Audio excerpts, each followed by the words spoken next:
Hello. ಹಾ ಹೇಳಿ. Phone ಮಾಡಿದಿರಿ ನಾನು ನಿಮ್ಗೆ ಬೆಳಗ್ಗೆಯಿಂದನು.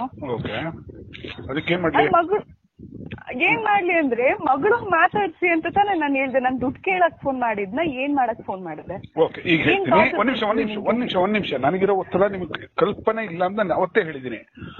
ಈಗ ಕೇಳಿಸ್ಕೊಡಿ. ಪಾಯಿಂಟ್ ನಂಬರ್ 1, ಜೊತೆಲೆ ಇರುವಂತಾಗಿ ನನ್ನ ಕೈ ಹೇಳಿದ್ರೆ ಜೊತೆಲೆ ಇದ್ರಿ, ಆಯ್ತಾ? ಆಮೇಲೆ ಮನೆ ಅಂತ ಮನೆಗೂ ಬಂದಾಯ್ತು. ಅವನ್ ಹತ್ತ ಅಂದ್ಬಿಟ್ಟು ಹೊರಟ್ರಿ. ನೀವು ಡಿಸ್ಟೆನ್ಸ್ ನೀವೆಲ್ಲ ಮಾತಾಡ್ತೀರಿ, ಕೂಲಿ ತರ ಸಾಯ್ತಾ ಇದ್ದೀರಿ ಅಲ್ವಾ? ಸೊ ನಂಗೆ ಗೊತ್ತಿತ್ತು ಇಷ್ಟರಲ್ಲೇ ಮಗಳು ಹುಷಾರಿಲ್ಲ ಅನ್ನೋದು ಒಂದು ಇಶ್ಯೂ ಮಾಡಿ ಬಂದೇ ಬರ್ತಾರೆ ಇವ್ರು, ಬೇಕು ಅಂತ ಕ್ರಿಯೇಟ್ ಮಾಡಿ. ನೀವು ತುಂಬಾ ಕಿಲಾಡಿ ಅನ್ಕೊಂಡಿದ್ದೀರಿ. ನೋಡಿ ನೀವು ನೋಡಿ ದರ್ಶನ್ದು ಎಪಿಸೋಡ್ಸ್ ಅದು ಇದು ಎಲ್ಲ ನೋಡಿ, ಆ ತರ ಇರ್ಬೇಕಿತ್ತು. ನಾನು ಹಂಗಿಲ್ವೇ? ನನ್ನ ದುಡ್ಡಿದ್ರು ನಾನು ಹಂಗೆಲ್ಲ ಮಾಡಲ್ಲ. ನಾನು ಸರಿಯಾಗಿ ಯೋಚನೆ ಮಾಡ್ತೀನಿ, ಸರಿಯಾಗಿ ಹೇಳ್ತೀನಿ, ತಾಳ್ಮೆ ಬೇಕಿಂತ ಟೈಮಲ್ಲಿ ಅಂತ. ನಿಮ್ಗೆ ಫೋನ್ ಮಾಡಿದ್ರೆ ನನಗೆ ಗೊತ್ತಿಲ್ಲ ಒತ್ತಡಗಳು ಏನೇನಿದೆ ಅಂತ. ಎಲ್ಲ ರೆಕಾರ್ಡ್ ಆಗ್ತದೆ, ಇಟ್ಕೊಳ್ಳಿ, ಇವೆಲ್ಲ ಇಟ್ಕೊಳ್ಳಿ. ನೀವು ಎದುವರೆಗೂ ಮಾಡಿರೋದು ನನಗೆ ಎಷ್ಟು ಲಾಸ್ ಅಂತ ನಿಮ್ಗೆ ಕಲ್ಪನೆಯೂ ಇಲ್ಲ, ಆಯ್ತಾ? ಒಂದು ಅಡುಗೆ ಮಾಡ್ಕೊಡೋದು ಇದು. ನಾನು ಬಹಳಷ್ಟು ಜನಕ್ಕೆ ಮೆಸೇಜ್ ಮಾಡಬೇಕು, ಬಹಳಷ್ಟು ಜನಕ್ಕೆ ಜೊತೆ ನನ್ನ ಮೊಬೈಲ್ ಎಲ್ಲ ಇಟ್ಕೊಂಡಿದ್ರಿ, ಎಲ್ಲ ನಂಬರ್ಗಳು, ಇನ್ನೊಂದು ಮತ್ತೊಂದು ಎಲ್ಲವೂ ಗೊತ್ತು ನಿಮಗೆ. ನಾನು ಏನು ದರಿದ್ರಕ್ಕೆ ಹೋಗ್ತಾನೆ ಇಲ್ಲ, ಅದು ಗೊತ್ತು. ಆದ್ರೂ ನಾನು ಕಂಟ್ರೋಲ್ ತಗೋಬೇಕು. ನಾನು ಕಂಟ್ರೋಲ್ ತಗೊಳಕ್ ಆಗಲ್ಲ. ಇದ್ರೆ ನಾನು ಸಾಯೋದ್ರೊಳಗೆ ಒಂದಷ್ಟು ಮಾಡಿ ಕೊಟ್ಬಿಟ್ಟು ಸತ್ರ ಸಾಕಾಗಿದೆ ನಂಗೆ. ಅದೊಂದೇ ಟಾರ್ಗೆಟ್ ಇಟ್ಕೊಂಡಿರೋದು ನಾನು. ಹೇಳಿ, ಮಾತಾಡಿ. ಮುಂದೇನು ನೆಕ್ಸ್ಟ್ ಏನ್ ಮಾಡ್ಬೇಕಂತ ಈಗಿದ್ರಿ? ಅಭಿಪ್ರಾಯಗಳು ಬದಲಾಗೋದು ಇದು ಅದನ್ನ. ಊಟಕ್ಕೂ ಗತಿ ಇಲ್ಲ, ಏನೇನೋ ಮಾಡ್ಕೊಂಡು ಕೂತಿದೀನಿ. ನಾನು ಕೆಲಸ ಮುಗಿಸಿ ಕೊಡೋರು ಕೊಟ್ಬಿಟ್ಟು ನಿಮ್ಗೊಂದಷ್ಟು ಉಳಿಸ್ಬಿಟ್ಟು ನಿಮಗೆ ಮಗಳು ದುಡ್ಡು ಕೊಟ್ಬಿಟ್ಟು ಅವತ್ತು ನೈಟೇ ಸಾಯ್ಬೇಕು ಅಂತ ನನ್ನ ಆಸೆ.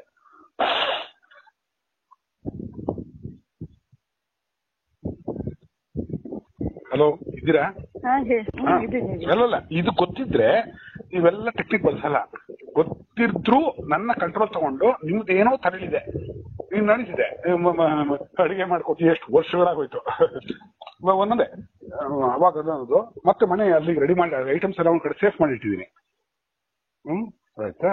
ಈಗ ನಾನು ಬಿಸ್ನೆಸ್ ಮಾಡಿ ಯಾರ್ಯಾರು ಕೊಡ್ಬೇಕು ನಾನು ನೀಚೆ ಹಾಕ್ತೀನಿ. ನಾನು ನೀಚೆ ಅಲ್ಲ. ಹೋಗು ಅಂದ್ರಿ, ಬಂದೆ, ಹುಷಾರಿಲ್ಲ, ನೀನ್ ಹೋಗಿ ನೀನ್ ಸುಧಾರ್ಕೊಂಬ ಅಂತ ಬಂದ್ಮೇಲೆ ಸತ್ಯದ ಬರ್ತಿದ್ಯಾ? ನೀವೇ ಸರಿ. ಅಯ್ಯೋ, ಇದನ್ನ ಕೇಳಿಸ್ಕೊಳ್ರಿ, ಮಾತಾಡ್ಕೊಡ್ದು. ಈಗ ನಾನು ಬದಲಿದ್ದೀನಿ, ಕೇಳಿಸ್ಕೋಬೇಕು. ಒಂದೇ ಒಂದು ಪಾಯಿಂಟ್. ನೀವು ಬಂದ್ರಿ, ನಿಮ್ದು ಪಾಯಿಂಟ್ಸ್ ಎಲ್ಲ ನೀವು ಕ್ಲಿಯರ್ ಆಗಿ ಹೇಳ್ತಿದ್ರಿ. ನಾನು ನಿಮ್ಗೆ ನಾಳೆ ಒಂದು ಮೆಸೇಜ್ ಕಳಿಸ್ತೀನಿ ನೋಡಿ. ನನಗೆ ಅದಕ್ಕೆ ಟೈಮ್ ಇರ್ಲಿಲ್ಲ, ನಂಗೆ ಬೇಕು ಬೇಡದ್ದು. ನಿಮ್ಗೆ ಏನೋ ಒಂದಷ್ಟು ಮಾಡ್ಬಿಟ್ಟು ಸಾಯ್ಬೇಕು ಅಂತಾನೆ. ನೀವೇನು ತಪ್ಪು ಮಾಡ್ತಿಲ್ಲ, ನಾನ್ ತಪ್ಪು ಮಾಡಿ ನಾನ್ ನಿಮ್ಮನ್ನ ಮೇಲೆ ಹುಟ್ಟಾಕೊಂಡು ಹೇಳ್ತಿದೀನಿ. ಮಾಡ್ತಿದ್ದೀರಾ? ಇವಾಗ ಈ ಮಗುನ್ ಇಟ್ಕೊಂಡು ನೆಪ ಮಾಡ್ಕೊಂಡು ಹೇಳ್ತಿದೀನಿ ಅಂತಾನ? ಅಷ್ಟೇ ಅಲ್ಲ, ಅದು ಸ್ಕೀಮ್. ನಿಮ್ಗೆ ಒಂದ್ ಕಡೆ ಇರಕ್ಕಾಗಲ್ಲ, ಅಲ್ಲಿರ್ಬೇಕು, ಇಲ್ಲಿರ್ಬೇಕು. ಇದು ರೂಮ್ಗಳು ಮಾಡ್ಕೊಂಡು ಹೋಟೆಲ್ ರೂಮ್ ಅಲ್ಲಿ ಯಾವ ಹುಡುಗಿಗೆ ಅಷ್ಟೊತ್ತು ಮಾಡ್ಬೇಕು, ಯಾವ ಹುಡುಗನ್ ಕರ್ಕೋಬೇಕು, ಯಾರ ಜೊತೆ ಏನ್ ಮಾಡ್ಕೋಬೇಕು ಅಂತ ನನ್ಗೆ ಪ್ಲಾನ್ಗಳು. ಓಕೆ, ಇಲ್ಲ ತಪ್ಪು, ಮತ್ತೆ ತಪ್ಪು. ನಾನು ಆತರ ಹೇಳ್ತಿಲ್ಲ, ನಾನು ಹೇಳ್ತಿರೋದೇ ಬೇರೆ. ನಿಮ್ಗೆ ಅದು ನಾಳೆ ಮೆಸೇಜ್ ಕಳಿಸ್ತೀನಿ. ಇರಕ್ಕಾಗಲ್ಲ ಅಂದ್ರೆ ಇನ್ನೇನು ಅರ್ಥ? ಅದು ನಾನು ನಾಳೆ ಮೆಸೇಜ್ ಅಲ್ಲಿ ಕಳಿಸ್ತೀನಿ. ನನ್ ಬಿ ಪಿ ರೈಸ್ ಮಾಡಿಸ್ಬೇಡಿ, ನಂಗೆ ತುಂಬಾ ಸುಸ್ತಲ್ಲಿ ಇದೀನಿ. ಬದುಕಕ್ಕೂ ಆಗದೆ ಸಾಯಕ್ಕೂ ಆಗದೆ ಹಿಂಗಿದೀನಿ, ಈ ತರ ಇದ್ದೀನಿ, ಆಯ್ತಾ? ಹೇಳಿದೀನಿ ಈ ಟೈಮಲ್ಲಿ ಬಿಸ್ನೆಸ್ ಆಗೋವರೆಗೂ ತಾಳ್ಮೆಯಿಂದ ಇರ್ಬೇಕು ಅಂತ ಹೇಳಿದೀನಿ. ಒಂದೊಂದು ರೂಪಾಯಿಗೂ ಸಾಯ್ತಾ ಇದ್ದೀನಿ. ಹೀಗಿದೆ ನನ್ನ ಪರಿಸ್ಥಿತಿ. ಇದು ಮಧ್ಯಾಹ್ನ ಇಷ್ಟೆಲ್ಲ ಮೂರ್ ಕೆಸ್ಕೊಂಡ್ರೆ ಕೆಲಸ ಮಾಡಕ್ಕಾಗಲ್ಲ. ಆಯ್ತು, ಏನೋ ಮಾಡಿ ಮಾತಾಡಿದೀನಿ. ಅದಕ್ಕೆ ಹೊರಗೆ ಬಂದಿದ್ದು ನಾನು, ತೊಂದರೆ ಕೊಡ್ಬಾರ್ದು, ಜಗಳನೂ ಮಾಡ್ದಂಗ್ ಬಂದಿದ್ದು ಇದಕ್ಕೆ. ಅದಕ್ಕೆ ಆಯ್ತು, ಸಂತೋಷ. ನಾಳೆ ಒಂದು ಡೀಟೇಲ್ ಮೆಸೇಜ್ ಕಳಿಸ್ತಾ ಇದ್ದೀನಿ, ನೋಡ್ಬೇಕು ದಯವಿಟ್ಟು. ಎಷ್ಟೊತ್ತಿಗೆ ಅಂತಲ್ಲ, ನಿಮ್ಗೆ ನೀವು ಓದ್ಬೇಕು. ನೀವ್ ಅದನ್ನು ಓದಿ, ನಿಮ್ಮದೆಲ್ಲ ನೀವು ಓದ್ಬೇಕ್ರಿ. ನೀವು ಓದ್ ತಿಳ್ಕೋಬೇಕು ಏನ್ ಕಷ್ಟಗಳಿದೆ ಅಂತ. ಗಂಡ ಕಷ್ಟದಲ್ಲಿದ್ದಾಗ ನನ್ನ ಜವಾಬ್ದಾರಿಗಳೇನು ಅಂತ ತಿಳ್ಕೋಬೇಕು. ನಾನೊಂದು ಲೆಟರ್ ಬರೆಯೋದಂತ ಬರದೇ ಬರ್ತೀನಿ, ಕಳಿಸ್ತೀನಿ ನೋಡಿ. ಮೈರೋ ಶೇಕ್ ಶುರು ಆಗೋಯ್ತು ನನಗೆ. ಇರ್ಲಿ, ಒಳ್ಳೇದಮ್ಮ, ಮಾಡ್ತೀನಿ ಬಿಡಿ ನಾಳೆ. ಹೇಳಿ. ನನ್ ಜೊತೆ ಸಂಸಾರ ಮಾಡಕ್ಕಾಗಲ್ವಾ? ಬೇಡ, ಬಿಟ್ಟಾಕ್ಬಿಡಿ. ನಾನು ಅದನ್ನೇ ಗೂಪಗೂ ಹೇಳಿದೆ ನೋಡ್ರಿ. ನನ್ಗೆ ಆಯ್ತು, ನಮ್ಮಿಬ್ರದ್ದು ಮಧ್ಯೆ ಅವ್ರಿಗೆ ಬೇಡ ಅನ್ನೋದು ಗೊತ್ತಾಗ್ಬಿಟ್ಟಿದೆ ನನ್ಗೆ. ಅವ್ರಿಗೆ ನನ್ನ ನೋಡಿದ್ರು ಆಗಲ್ಲ ಅನ್ನೋದು ಗೊತ್ತಾಗ್ಬಿಟ್ಟಿದೆ. ನನ್ನನ್ ಬಿಟ್ಟಾಕಿ ನನ್ ಮಗಳನ್ನ ನೋಡಕ್ ಹೇಳಿ ಅಂತಾನೆ ಹೇಳಿದ್ ನಾನು ಅವತ್ತು.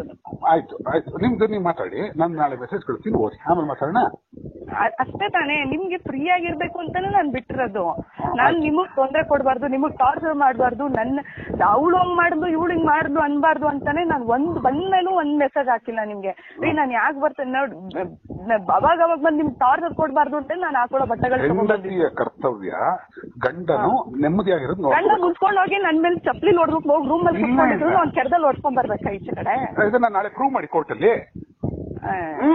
ಕೋರ್ಟ್ ಕೊಡಂಗಿದೆ 2 ತಿಂಗಳು ತಡ್ಕೊಂಡಿದ್ದು ಕೋರ್ಟ್ ಕೊಡ್ಬೇಕಾರೆ ಬಡ್ದು ಕೊಲೆಗಳು ಮಾಡಿ ದುಡ್ಡಿಲ್ಲ ಅನ್ನೋ ಕಾರಣಕ್ಕೆ ಎಲ್ಲರೂ ಒತ್ತಡ ಆಗ್ತಾರೆ. ನೀವು ಆಗ್ತಿದ್ರಿ, ನಿಮ್ದೊಂದು ಸ್ಕೀಮ್ ಇತ್ತು, ಅದು ಆಗಿಲ್ಲ. ಇರ್ಲಿ ಬಿಡಿ, ನಾ ಮಾತಾಡ್ತೀನಿ ಬಿಡಿಪ್ಪ. ನಾಳೆ ಸ್ವಲ್ಪ ಬಿಡಿ, ಸುಸ್ತಾಗ್ಬಿಟ್ಟಿದೀನಿ, ನಡುಕ್ತಾ ಇದ್ದೀನಿ ಬಿಪಿಲಿ. ನಾ ಮಾತಾಡ್ತೀನಿ. ಥ್ಯಾಂಕ್ ಯು, ಟೇಕ್ ಕೇರ್ ಮಾ, ಬಾಯ್.